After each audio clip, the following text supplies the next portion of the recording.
Vamos a charlar también del tema que está Ignacio de Mendiguren. Roberto, buenas tardes, ¿cómo estás? Hola, ¿cómo estás, Mariana? Y efectivamente, el secretario de Industria estaba escuchando lo que se informaba desde el otro de los móviles, así que le dejo ya en diálogo con Mariana Contartesi, pero le pido, bueno, una reflexión de esta crisis que parece no tiene un punto para resolver y empezar a que se levante la medida, que vuelva a producir. ¿Estamos tan lejos de eso?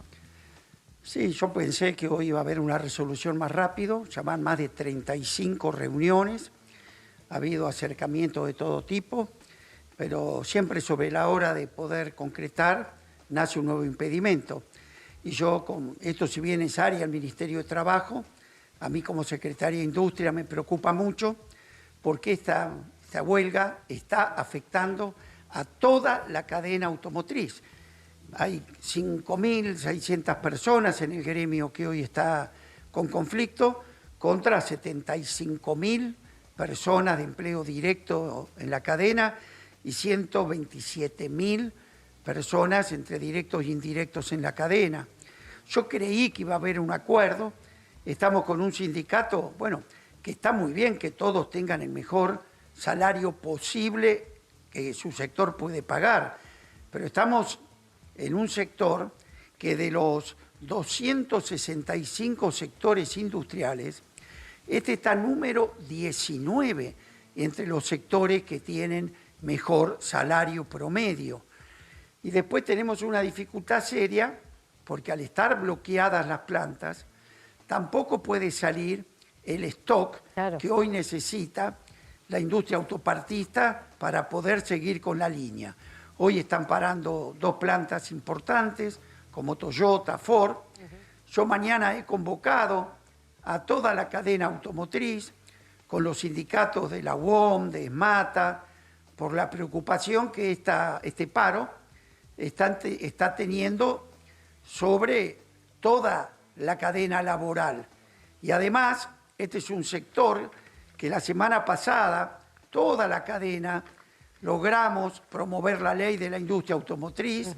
Fue un ejemplo de trabajo mancomunado entre el sector del trabajo y la cadena, que vamos trabajando en un plan que ha aumentado las exportaciones 70% con respecto al año 2019, con la necesidad que hoy la Argentina tiene de proveerse de dólares para estabilizar las variables. Y justamente, ¿cómo estás? Soy Mariana Contartesi. Vos sabés que con eso quería apuntar, porque con esta necesidad entre que ustedes están en el proceso de que este viernes termina el proceso del dólar soja, que es lo que anunció Massa, para poder tener la adquisición de divisas, y este planteo de un dólar Qatar o un dólar turista, de incrementarlo producto de la necesidad de retener dólares.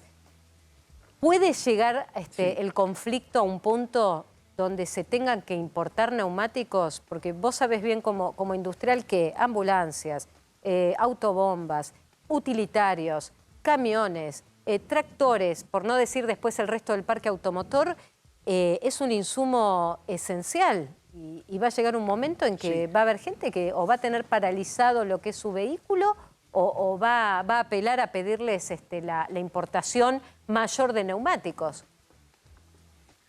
Mirá, Mariana, vos lo decís muy bien, acá hay dos mercados. El mercado de reposición, que son las de las gomerías, etcétera, y el mercado de las terminales, cuyo vehículo no puede salir de la planta sin cubiertas. Es más, ni siquiera lo podés estacionar, porque al no tener las gomas no podés ni estacionarlo. Además, que lo que vos perdés en un día en el proceso productivo, gracias a la demanda que existe hoy, no lo podés recuperar al otro. Entonces son producciones caídas. Con respecto al mercado de reposición, sí, también, vos sabés que junto con este conflicto tenemos un problema grave, donde hemos denunciado, porque hemos tenido en la justicia federal, este sector ha presentado simis para una importación de neumáticos sin precedentes en la Argentina, donde hubo medidas cautelares que en 2 juzgados solamente dieron cautelares por 2.600 millones de dólares, no solamente de neumáticos, en general. Entonces, nos sorprende que pueda durar tanto tiempo un conflicto cuando hay tanta necesidad de que Argentina produzca esos neumáticos. Ahora, el conflicto, porque yo lo escuchaba a Javier Madanes Quintanilla, el presidente de FATE, y él lo que decía es que el conflicto además tiene un tinte político y dijo que está motorizado por 2 diputados de izquierda. No dio los nombres, pero inferimos del Pla y del Caño, que son los diputados de izquierda y que, bueno, representan lo que es el Partido Obrero, que el principal dirigente del SUTNA milita. ¿Esto es un conflicto más que salarial, como en otros que están rondando y vos sabés que hay reclamos por recomposición, ni tan siquiera por aumento, por recomposición salarial? ¿Es un conflicto como el resto o tiene este condimento político? Mirá, algo raro hay, porque si yo tengo que leer los índices concretos que publica el Ministerio de Trabajo, el mes pasado, el mes de agosto, hemos tenido una desocupación del 6,9%, la más baja en 7 años. ¿Sabés en el Ministerio de Trabajo, entre julio y septiembre, cuántos pedidos de suspensiones hubo del sector industrial? 2.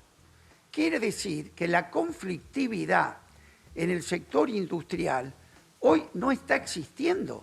Por supuesto que los salarios no alcanzan, que para nosotros primero hay que preservar el empleo, después por supuesto mejorar el poder adquisitivo, pero hoy de 100 personas en la Argentina, 44 tienen empleo.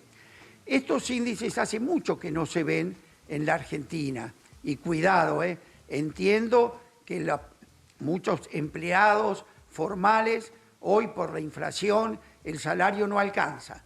Pues lo que quiero demostrar con esto, o plantear con esto, que este no es uno de los sindicatos que peor remuneración tienen.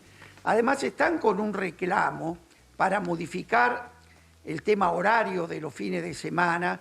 Los fines de semana se trabaja en estos sectores y siempre existe un sistema compensatorio.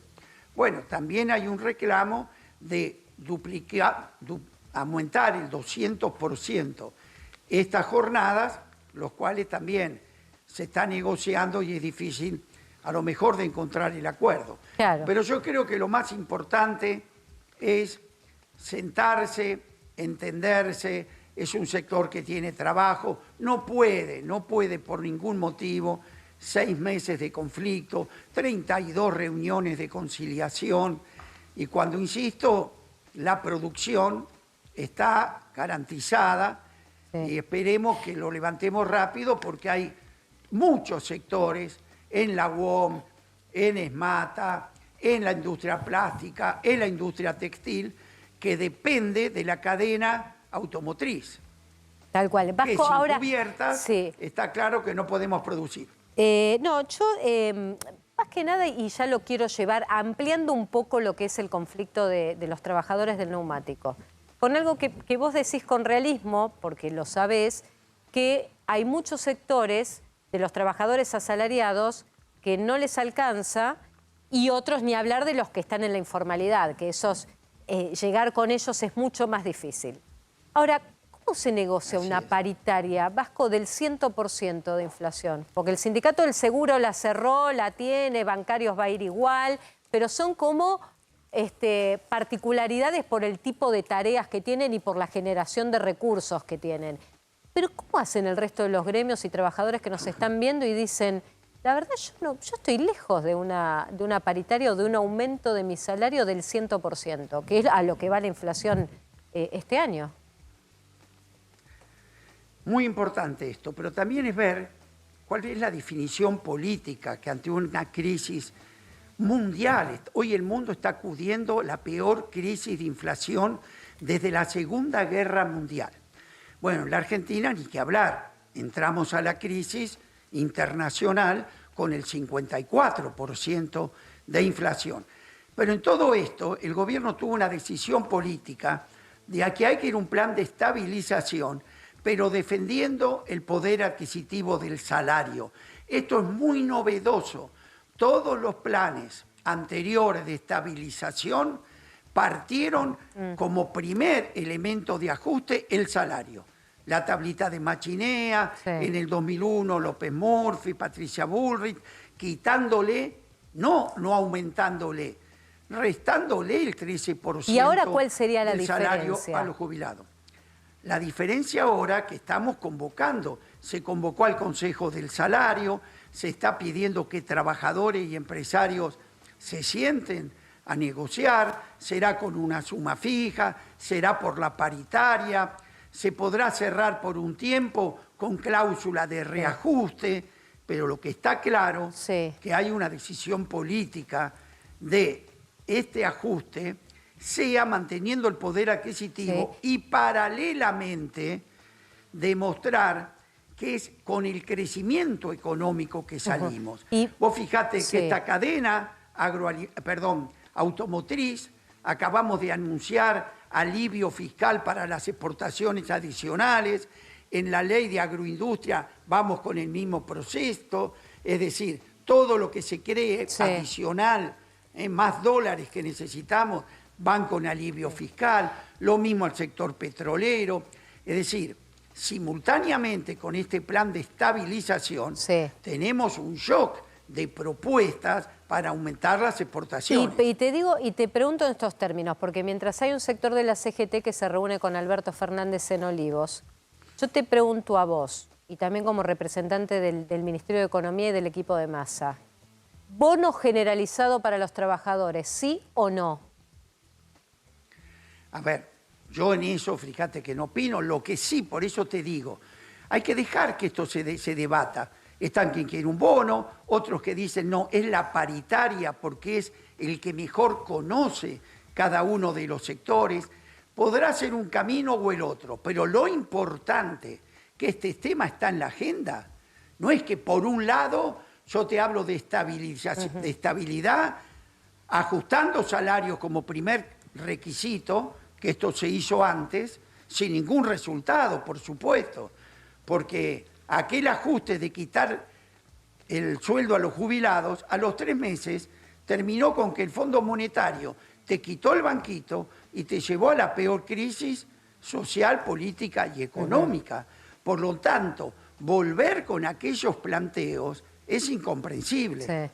Y todo lo que es el proceso, yo te lo pregunto porque hay mucha gente que mira y que tiene una cuota de incertidumbre que ya hace varios meses que arrastra y que se fue profundizando.